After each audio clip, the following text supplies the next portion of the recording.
Assalamualaikum warahmatullahi wabarakatuh. Alhamdulillahirabbil alamin.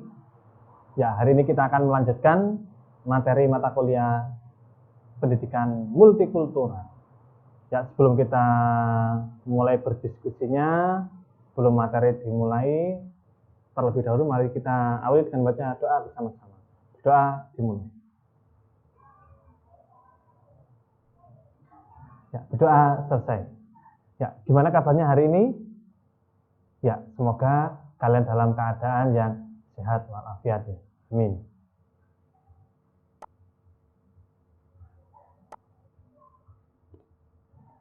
Ya, materi hari ini adalah mengenai konsep dasar dan latar belakang pendidikan multikultural.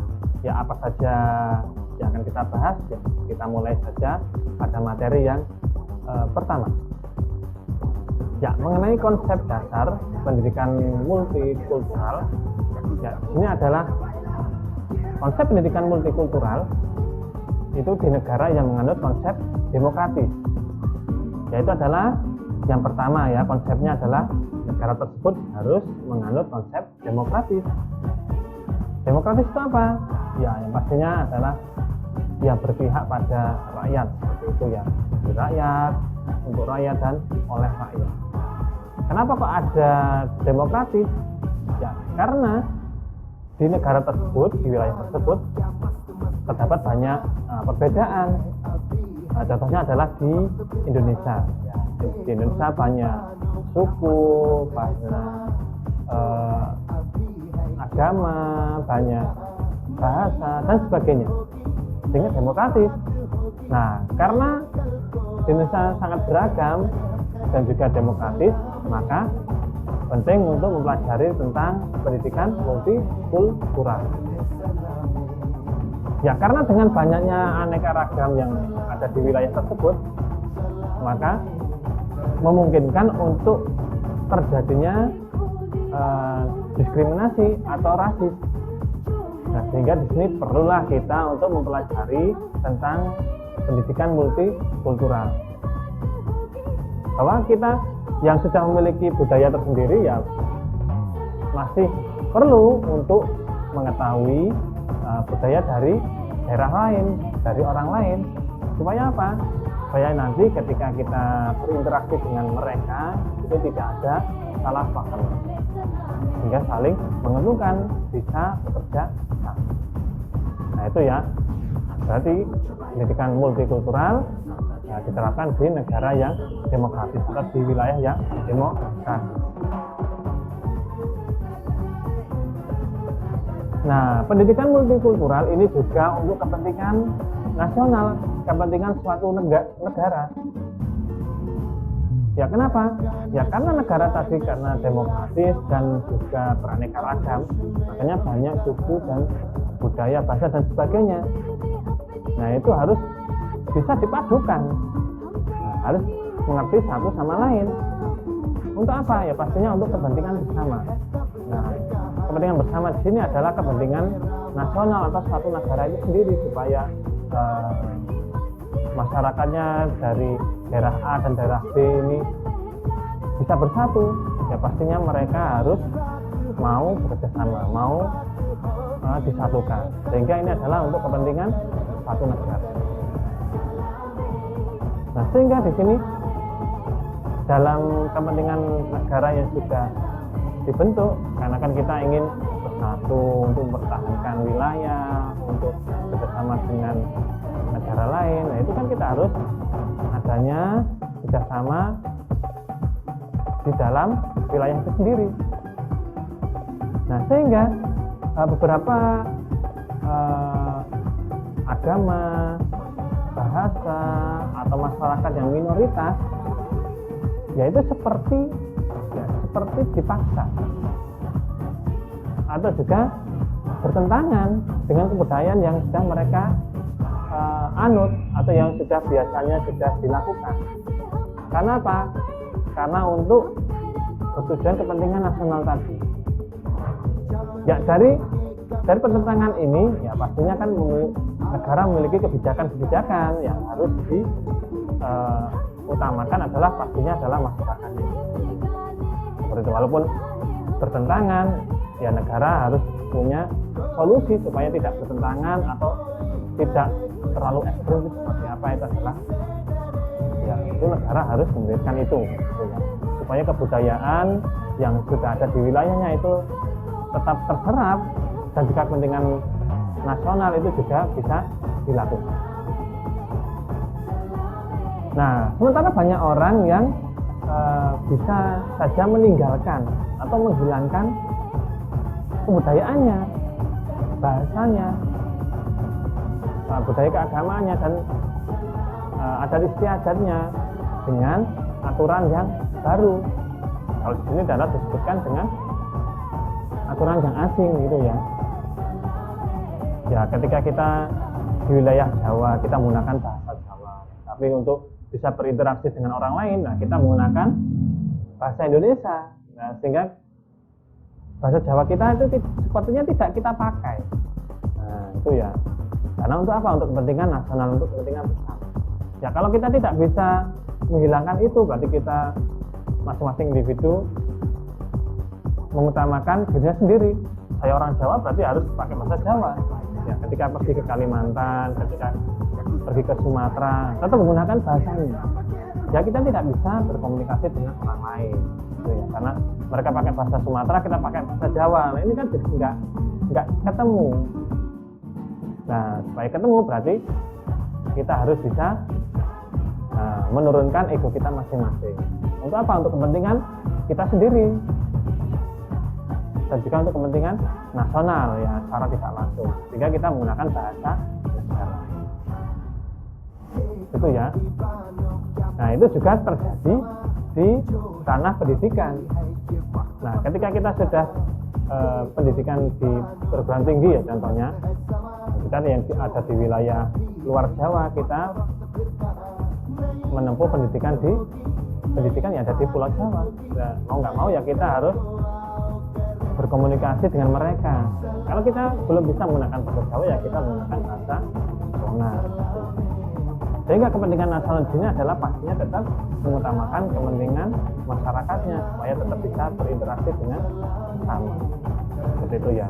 Nah, dengan bahasa Indonesia ini juga salah satunya adalah bahasa Indonesia. Nah, kita bisa mengenalkan bahwa di tempat saya di daerah Sumatera ini ada budaya seperti ini. Nah, kita bisa berinteraksi, bisa sharing, bisa belajar bareng. Nah, yang orang Sumatera di Jawa ya kita orang Jawa membelajarkan bahasa Jawa, adat istiadat Jawa. Nah, orang Sumatera juga seperti itu. Nah, pelajaran kita, di Sumatera itu bahasanya seperti ini, adanya seperti ini. Ya, tapi tidak masuk dengan kebudayaan mereka, tapi bisa menggunakan budaya nasional, itu bisa menggunakan bahasa Indonesia. Itu ya. Jadi untuk kepentingan nasional perlu kita mempelajari pendidikan multikultural. Nah, kemudian konsep dasarnya yang berikutnya adalah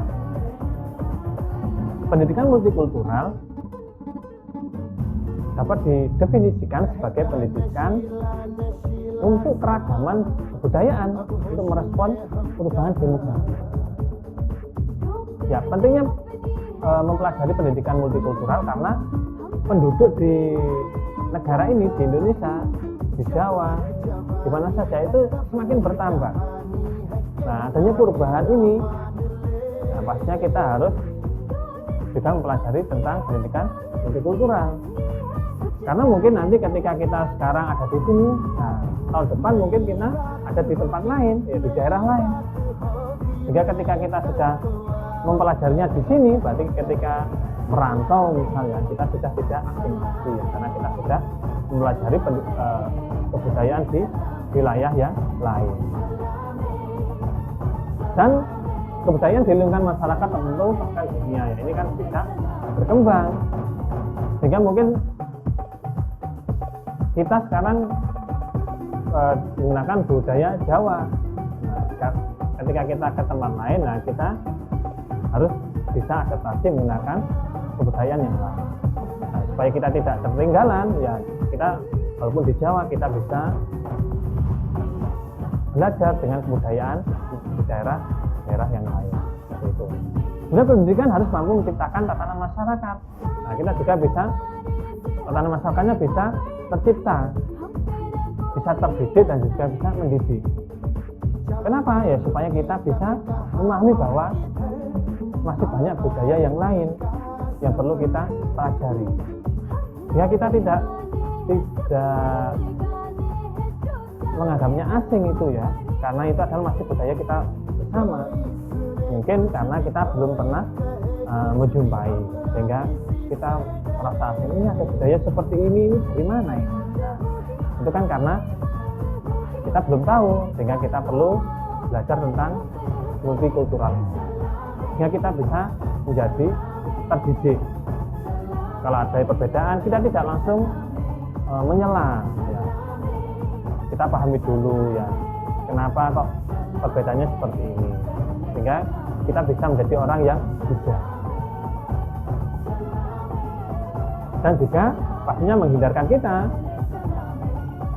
supaya tidak mengagungkan kedudukan sosial. Ada orang yang pangkatnya lebih tinggi, kemudian kita langsung diem gitu ya, ya enggak. Ya kalau ada orang yang pangkatnya lebih tinggi ya kita hormati ya, kita hormati karena mereka juga sama-sama manusianya seperti itu. Kita tidak perlu segan dengan orang yang lebih tinggi derajatnya, ya kita berlaku sopan santun, itu pasti nanti kita bisa diajak kerja sama. Jadi kita tidak perlu heran dengan kebudayaan orang lain. Itu. Nah, selanjutnya mengenai konsep dasar di sini adalah pendidikan multikultural adalah tentang keragaman. Ya pasti ya, karena multi pasti tidak hanya satu ragam saja, tapi beragam. Nah, dengan pendidikan multikultural di sini adalah termasuk respon tentang perkembangan keberagaman ini. Ya, mulai dari tingkatan yang paling rendah ya, misal di daerah sekolah atau di wilayah tempat kerja kita. Nah, itu apa? Bagaimana tuntutan persamaan hak dan kewajiban bagi setiap kelompok. Ya, karena semakin beragamnya, semakin berkembang, sehingga mungkin saja kita akan belajar bersama dengan orang yang kebudayaannya beda dengan kita. Bahkan kemarin ya sudah kita bahas bahwa kultur atau budaya di sini tidak hanya budaya yang seperti adat, rumah, senjata dan sebagainya itu ya, tapi gender saja itu sudah termasuk budaya yang berbeda, kultur yang berbeda antara laki-laki dan perempuan, itu harus masuk dalam pembahasan multikultural ini. Perbedaan agama juga termasuk seperti itu ya. Sehingga semakin berkembang, berarti kita harus semakin paham bahwa memang di wilayah kita itu terdapat perbedaan. Tapi sama-sama memiliki hak yang sama. Kemudian karena ada keberagaman tadi, kemudian perlu ada pengembangan. Nah, karena tadi kita berada di wilayah pendidikan ya, di wilayah sekolah, di madrasah, di institusi. Nah, itu ada pengembangan kurikulum yang disesuaikan dengan kebudayaan yang ada di wilayah tersebut. Nah, sehingga nanti ketika kita belajar itu tidak hanya belajar tentang pengetahuan saja, tapi juga mengenai kebiasaan yang ada di wilayah kita. Kemudian juga aktivitas pendidikannya itu juga disesuaikan dengan wilayah yang sedang kita tempati. Ya, bisa masuki ke daerah pandangan aktivitasnya, pandangan kebudayaannya, sejarahnya, prestasinya, dan perhatiannya dan sebagainya. Itu bisa masuk ke ranah pendidikan. Nah, ini harus disesuaikan dengan kebutuhan atau perkembangan zamannya. Kalau semakin berkembang, berarti kita harus bisa mengikutinya. Dengan cara apa ya? Dengan cara belajar multikultural. Karena kita tidak bisa hidup sama orang lain, dan orang lain pasti memiliki perbedaan dengan kita. Nah, dari keragaman tadi kemudian sudah dikembangkan, kemudian pastinya kita ingin memiliki kesamaan. Ya, kesamaan di sini adalah kesamaan ketika kita ingin mengembangkan kapasitas yang ada diri kita. Nah, kesamaan di sini adalah pastinya siswa, ya misalnya lagi karena di wilayah sekolah, seorang siswa pastinya adalah ingin meningkat pengetahuannya, sehingga walaupun dalam suatu tempat belajar itu ada beberapa macam suku atau agama, nah itu kan, tapi tujuannya adalah sama, ingin meningkatkan kemampuannya. Nah, ini tidak boleh kita membedakan antara si A dan si B, semuanya sama, seperti itu. Ya, walaupun ini adalah misal ya, ini ada olahraga sepak bola, misal seperti itu. Kalau ada perempuan yang mahir, ya bisa kita latih supaya kemampuannya bisa bertambah. Ya, jangan sampai nanti, oh karena kamu perempuan jangan main sepak bola, lah itu nanti kita sudah mendiskriminasi. Ya, atau ada laki-laki yang pintar nyanyi, nah itu kan juga bisa kita kembangkan bakatnya. Oh yang nyanyi nanti perempuan saja, ya nggak boleh. Ya pasti kita harus mendukung apa dari kemampuan yang dimiliki oleh siswa kita. Kemampuannya di bidang apa, ya kita dukung. Tapi semuanya memiliki porsi yang sama karena ingin meningkatkan kapasitas dirinya. Itu adalah konsep dasar pendidikan multikultural. Walaupun dari berbagai macam keragaman, tapi memiliki kesamaan, ingin meningkatkan kapasitasnya masing-masing. Ya, itu adalah yang menjadi konsep dasar pendidikan multikultural. Berawal dari keragaman, tapi pasti memiliki kesamaan. Seperti itu ya. Nah, latar belakang pendidikan multikultural ini adalah diawali dengan istilah interkulturalisme. Ya, ini adalah yang terjadi di negara-negara barat ya, di wilayah Amerika dan Eropa ya, kalau bicara seperti itu. Nah, awalnya kenapa kok terjadi interkulturalisme? Berarti adalah kebudayaan intern ya, misalnya hanya di dalam suatu wilayah. Ya karena di wilayah tersebut mulai berkembang politik internasionalnya, bidang politiknya mulai berkembang, sehingga dia merasa ya di wilayah barat itu ya, merasa bahwa kalau ini hanya menguntungkan satu kelompok saja, ini ya tidak bisa, makanya harus bisa mengayomi semua warga negara tersebut, sehingga politiknya semakin berkembang. Karena apa? Karena menyangkut hak asasi manusia, karena semuanya memiliki hak yang sama. Kemudian karena negaranya juga sudah merdeka ya, dan juga karena adanya kelompok-kelompok kolonial seperti itu, dan juga untuk menghindari diskriminasi atau rasisme. Nah, karena tadi sudah meningkat semuanya dari politik, dari HAM, karena sudah merdeka, makanya di wilayah-wilayah sekitarnya, ya mungkin negaranya itu belum merdeka, mereka pindah ke negara yang sudah merdeka tadi, sehingga pluralismenya semakin meningkat, perbedaannya semakin meningkat. Kenapa? Karena ya tadi, karena akibat dari peningkatan orang-orang yang migrasi ke negara-negara yang baru merdeka. Ya misal ya, negara A-nya ini baru merdeka, nah negara tetangganya itu negara B, negara C, negara D itu belum merdeka. Nah penduduknya itu pindah ke negara A semua. Nah ketika pindah ini kan mereka tidak langsung bisa menyatu dengan yang warga asli tadi, tetap berkelompok berkolonial, tapi negaranya sudah aman karena sudah merdeka. Nah karena bertempat di suatu wilayah tadi, makanya mereka ya pastinya menuntut kesamaan HAM tadi ya, artinya hak yang sama karena bertempat di wilayah yang sama seperti itu. Nah terjadi interkulturalisme, sehingga budayanya hanya kebudayaan yang tertentu. Kalau yang orang asli A, berarti ya budayanya budaya A. Orang yang pindahan dari negara B berarti pasti menggunakan budaya B tadi. Yang C masih menggunakan budaya C saja, belum bisa menyatu. Nah itu yang disebut dengan interkulturalisme, kebudayaan intern saja, masih perbagian. Nah semakin semakin lama ya, karena semakin berkembang ya pasti mereka semakin berinteraksi satu sama lain. Nah, interkulturalisme ini terjadi tekanan ya, karena mereka masih hidup masing-masing per kelompok. Nah, makanya perlu diadakannya suatu perbaruan, sesuatu yang harus diperbarui, sesuatu yang bisa menggabungkan antara A, B, dan C, walaupun tetap mereka masuk dalam kelompok A, kelompok B, kelompok C, tapi mereka bisa bersatu. Jadi bagaimana caranya? Nah, makanya muncullah suatu istilah yaitu multikultural.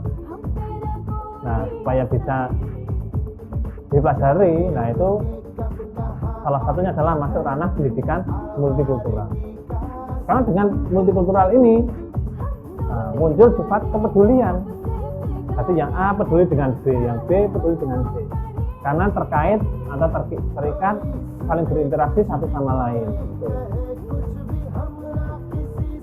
Dan juga politiknya ini tidak bisa hanya mengatur ini politik khusus A, ini politik khusus B, ini politik khusus C, kan nggak bisa.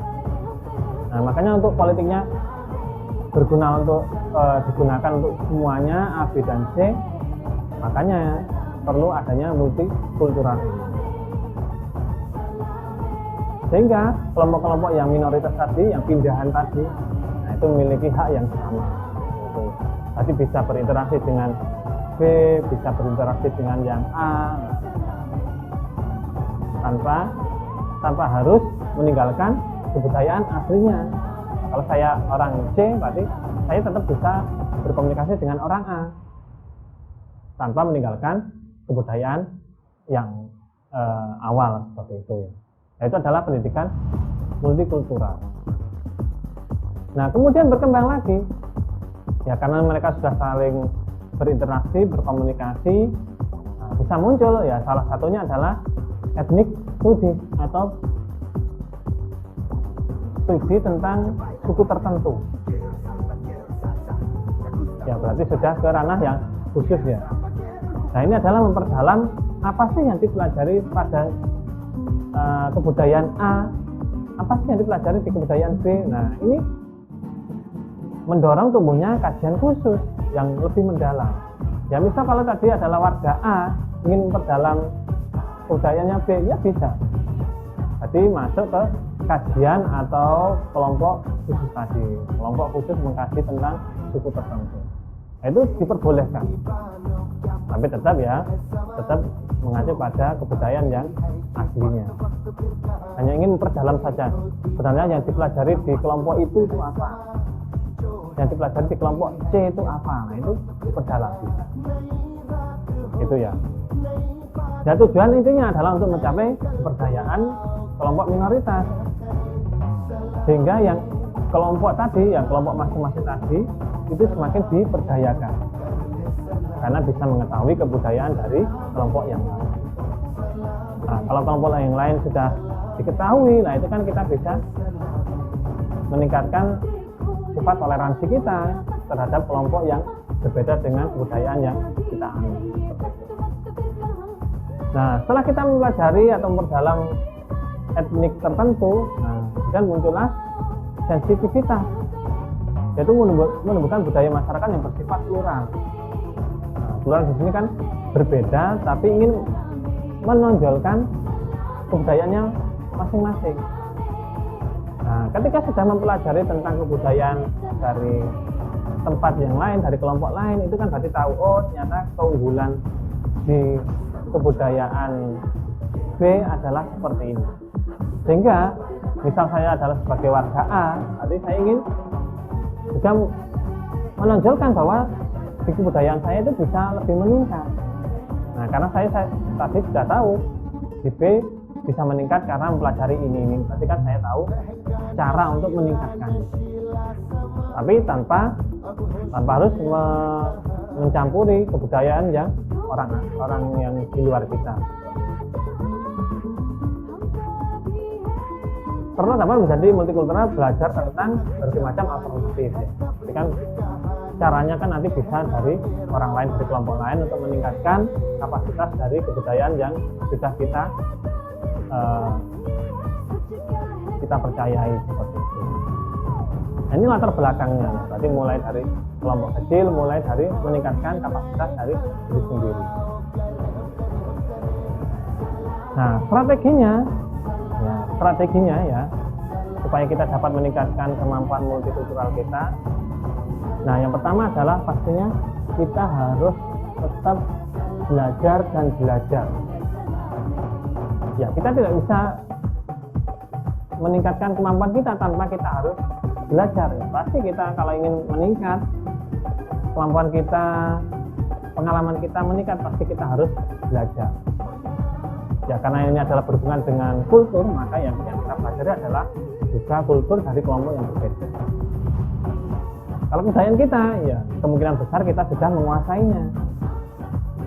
Nah, sehingga kita supaya dapat meningkatkan kemampuan kita mempelajari dari kebudayaan di tempat lain atau dari kelompok lain. Ya, kalau kita tidak bisa pergi ke tempat yang kita inginkan, berarti kita bisa belajar dari teman kita yang mungkin dari luar Jawa misal ya, kita belajar ya kemudian di tempatmu itu seperti apa, bagaimana, kita belajar bahasanya, belajar kebiasaannya dan sebagainya. Jadi ya tetap belajar dan belajar. Nah, kemudian kalau sudah belajar kan pastinya kita supaya lebih mengenal ilmunya itu kan kita harus mengamalkan. Itu ya, ilmu yang sudah kita peroleh ya harus kita amalkan supaya memang benar-benar kita menguasainya. Nah, mengidentifikasi. Nah, ketika belajar itu kita mengidentifikasi aspek-aspek yang positif dari satu individu atau kelompok etiknya. Ya mungkin ketika belajar itu tadi ya, tidak semuanya itu adalah bisa masuk ke diri kita atau bisa kita terima. Sehingga kita harus bisa memilah bagian mana saja yang bisa kita ambil ya. Walaupun kita mengetahui di kebudayaan sana itu seperti ini. Nah, ini tidak cocok kalau kita terapkan di kebudayaan kita. Nah, berarti kita saring. Kita ambil aspek-aspek yang positif yang tentunya bisa kita kembangkan dalam diri kita. Itu ya, diidentifikasi. Kemudian adalah toleransi. Nah, toleransi adalah melalui eksperimen, nah, bisa di dalam kelas atau di dalam suatu wilayah dengan praktik, dengan kebiasaan yang berlainan. Nanti praktek ya, dan di lingkungan tadi ya kita sudah memperoleh ilmunya, kemudian kita praktekkan di skala kecil, di kelompok kecil. Ya, praktek di sini adalah kita masih dalam tahap mengawasi ya, belum sampai kita yang melakukan. Jadi teman kita diminta untuk memperagakan kebudayaannya itu seperti apa. Nah, kita sebagai orang itu mengamati, berarti sehingga kita selain kita memperoleh pengetahuan melalui tulisan, melalui mungkin wawancara, lah kita tahu praktek asli. Oh, ternyata cara makannya seperti ini, cara masaknya seperti ini, cara ibadahnya seperti ini. Itu eksperimen dalam ruang yang kecil. Jadi kita masih dalam tahap mengamati. Kemudian pengalaman langsung yaitu pengalaman positif dari tangan pertama dengan kelompok yang budayanya beragam. Kalau kita tadi adalah belajar di kelompok kita masih di wilayah tertentu, nah sekarang pengalaman langsung berarti kita observasi ke tempat yang aslinya. Nah, kalau teman kita aslinya orang Bali, berarti kita ya liburan ke Bali sambil mempelajari kebudayaan di tempat mereka. Ketika teman kita memperagakan di tempat kita tadi seperti ini, apakah benar di tempatnya itu seperti itu? Nah, kita pergi ke tempatnya. Jadi pengalaman secara langsung, kita observasi langsung dengan kebudayaan yang beragam, yang berbeda dengan kebudayaan kita. Nah, kemudian cara yang kelima adalah kita juga merasa empati. Nah, melalui bermain peran. Ya, ini kita sudah mulai praktik ya, sudah mulai ikut. Kalau tadi kita hanya mengamati, sekarang kita ikut berperan. Ya, mungkin dimulai dengan peran yang paling mudah dulu. seperti itu, yang paling mudah, yang paling bisa diterapkan oleh kita. Nah, kita mulai latih perang. Cara makannya seperti ini, pakai daun pisang. Itu kan biasanya nggak pakai sendok, pakai daun pisang, itu makannya. Kita mulai berempati. Nah, langkah berikutnya yang keenam adalah menghargai diri. Ya, kita kan pastinya memiliki kebudayaan tersendiri. Walaupun kita sedang memperdalam kebudayaan yang lain, tetap kita menghargai diri kita sendiri. Nah, mengembangkan rasa penghargaan diri, sehingga walaupun kita sedang mempelajari kebudayaan orang lain, tetap kita harus menjaga kebudayaan kita. Tidak boleh kita sampai meninggalkan kebudayaan yang sudah ada pada diri kita. Mentang-mentang ada kebudayaan yang baru, lah kita meninggalkan itu. Jangan sampai seperti itu ya. Kita hargai diri kita sendiri. Nah, itu ya. Berarti walaupun kita mempelajari kebudayaan orang lain, nah, kita tetap menjaga kebudayaan atau harga diri kita sendiri, gitu ya. Nah, kemudian langkah yang ketujuh adalah praktik ya. Kemudian kalau kita sudah bisa membedakan ya, kita bisa menghargai diri kita. Berarti kita bisa membedakan antara kebudayaan kita dan kebudayaan orang lain. Itu namanya menghargai diri kita sendiri. Tidak mencampur adukkan. Nah, praktik yaitu melihat suatu event merupakan sejarah itu perspektif kelompok budaya atau lainnya. Nah, ini kita sudah mulai praktik ya. Kalau kita empati tadi sudah mulai masuk dalam ranahnya, dan kita praktik, berarti sudah kita berperan serta di dalamnya. Kalau empati tadi kita masih dalam ranah hanya ikut saja ya, ikut berpartisipasi. Kalau praktik ini berarti kita sudah memiliki peran tertentu yang sudah diambil seperti itu ya. Yang kita kuasai yang mana ya kita coba. Ya, seperti ketika kita di wilayah Jawa Barat, mungkin ketika ada penabuh gamelan, nah kita ikut menabuh, nah itu kita mulai praktek. Menabuh gong, nah itu kita mulai sudah ranah praktek. Nah, kemudian langkah yang ke-8 adalah diskriminan, yaitu identifikasi seluruh kasus diskriminasi serta prasangka sosial yang berasal dari kehidupan siswa atau sehari-hari. Nah, diskriminasi di sini adalah yang mempelajari dari budaya-budaya tadi. Nah, ini di bagian mana yang biasanya terjadi diskriminasi atau sesuatu yang tidak sesuai dengan keberadaan kita. Ya, misal kalau kita suka menggunakan penutup kepala, misal itu menggunakan peci, atau ketika tangan kita tidak suka diberi gambar, atau karena kan nanti ketika berwudu kan, nah nanti gambarnya kalau masih ada kan juga masih meragukan. Nah, itu berarti kita menghindari hal itu. Tapi bagian-bagian yang bisa diskriminasi atau berlawanan, itu berarti nanti kita hindari. Nah, supaya nanti kebudayaan kita yang sudah ada dalam diri kita itu tidak berlawanan. Nah, kita pilah-pilah. Oh, ini bisa, oh ini tidak bisa. Berarti yang bisa saja yang kita serap budaya. Nah, yang tidak bisa, nah ini juga tetap kita serap sebagai pengetahuan. Itu ya. Nah, kemudian yang langkah ke-9 yaitu stereotip, yaitu mulai identifikasi dan analisis. Jadi kita sudah mulai bisa memperagakan sendiri atau bisa berpikir sendiri bahwa kebudayaan kita itu berbeda dengan kebudayaan orang lain. Itu ya. Berarti kalau sudah seperti ini, berarti kita nanti bisa hidup bersama dengan kebudayaan orang yang berbeda. Misal kalau kebudayaan orang Islam itu seperti ini, orang non-Muslim itu seperti ini. Nah, ketika kita sudah tahu perbedaannya, nah, maka kita nanti bisa saling menerima. Ketika orang non-Muslim beribadah, berarti kita tidak boleh mengganggu. Sebaliknya, ketika kita sebagai orang Muslim ya, misal kalau kita mempunyai teman yang non-Muslim, berarti mereka juga menjaga dan tidak mengganggu ketika kita sedang beribadah. Mulai dibatasi dan mengamati seperti itu. Nah, kalau ini semuanya terjadi, maka nanti kita bisa hidup rukun, bisa hidup bersama, bisa bersatu dengan orang lain yang kebudayaannya berbeda dengan kita.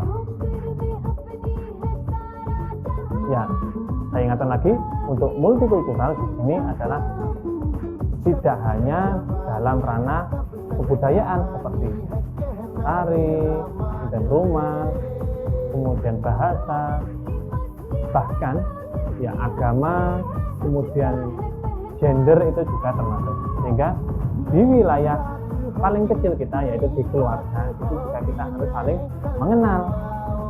Kan di situ mungkin ada adik kita, adik kakak kita, mungkin saya sebagai laki-laki ya ada keluarga kita yang perempuan. Nah, itu kita harus bisa saling memahami.